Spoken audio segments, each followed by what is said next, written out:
broke this week when a counterfeit version of the cancer drug Avastin was found in the United States. It is currently being investigated by the Food and Drug Administration. We sat down with Dr. Amy Grimsley, a faculty member in the Department of Pharmacy Practice at Mercer University who specializes in pharmacology, and asked her the implications of this matter and what cancer patients can do to protect themselves. Cancer medications can be very significant for cancer patients. There are typically 3 settings drugs are given to cancer patients. They can be given as their primary treatment for the cancer to cure. They can be given as a secondary treatment, meaning they had surgery to actually remove the cancer. Now they're getting chemotherapy to prevent the actual cancer from coming back. So it's sort of not actually to treat it, but to prevent a relapse of the cancer. And then a third way it can be given is for palliative care, meaning the cancer is probably really widely spread, may not be a cure, but they have symptoms. They're given the chemotherapy to stabilize the disease, give them a few more years to decrease side effects and just improve their quality of life.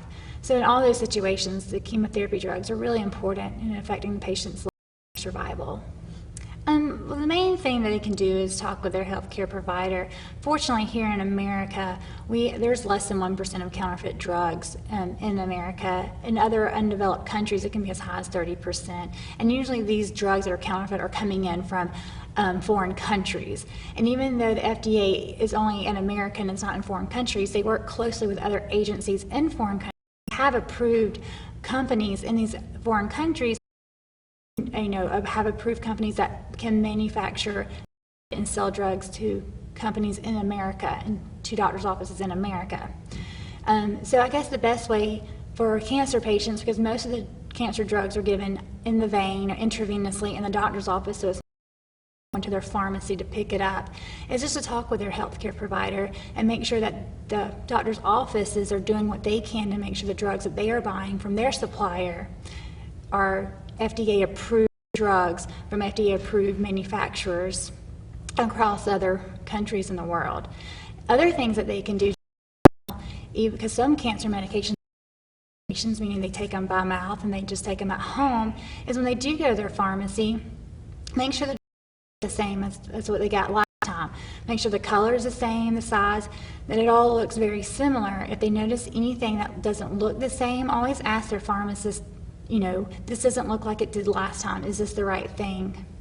They can also make sure that they don't drugs over the internet. A lot of internet pharmacies are not verified internet pharmacies. And then they usually get their drugs, over 50% of the drugs sold over the internet are counterfeit. So that's the main thing. That's also a big problem because a lot of these internet drugs are like